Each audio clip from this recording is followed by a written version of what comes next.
Ito ang problema pag ang papaya ay mabunga. Pag tumaas at humangin ang malakas ay natutumba. Ito ay nang matumba ay hanggang din na yung bunga. At yun ay inulam na namin. Nakaraming luto at ngayon ay ang lalaki pa. Hindi naman siya namatay ng bigla. Pero sapagkat na ang kanyang ugat ay naputol, ay unti-unti siyang mamamatay, pero na lumaki pa ng kaunti. Tingnan natin yung isang papaya namin din eh. Ay talagang hindi tatagal kapag tag-ulan at malambot ang lupa, dahilan sa bigat ng bunga. Ilang kilo yan. Ang kaawin nito ay hangin. Dapat ay matukuran, pero hindi namin magagawa, sobrang dami namin trabaho. Bahala ng kapalaran dyan. Ito ay medyo matibay dahil aking tinambakan yung puno, kaya medyo matibay ito ng kaunti kaysa sa iba na hindi natambakan. Malaki ang naitambak dito, kaya ito ay maganda. Yun ay nagbubunga uli siya. Dumalang yung bunga niya, tapos ay ito yung pangalawang bunga niya.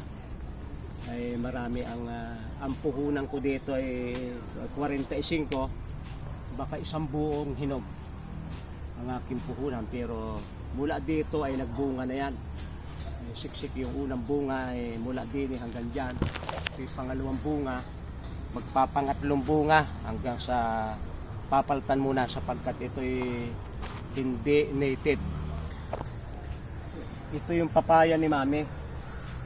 Nagtanim si Mami ng ilang papaya. Ay pag hindi nasuportahan ng organic, hindi ganong marami ang bunga niya. Kinakailangan may animal manure na mailagay sa paligid, tapos ay para mapanatili yung bunga. Di lamang ay pagka ganito, ang pinakikinabangan naman namin dahon.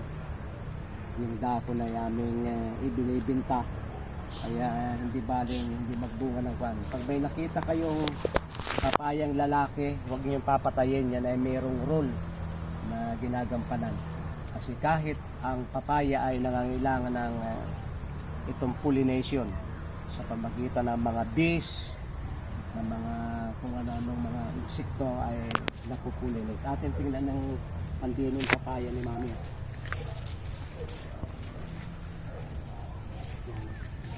Matutuwa si Mami pag ito'y makita.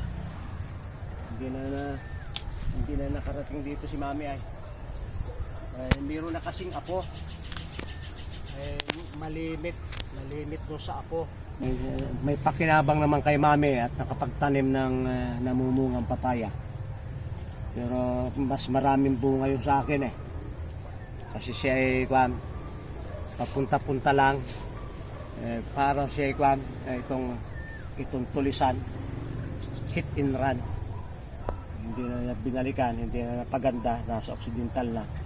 Okay, maraming salamat sa inyong pagsubaybay sa Natural Wellness, si Pastor Vito.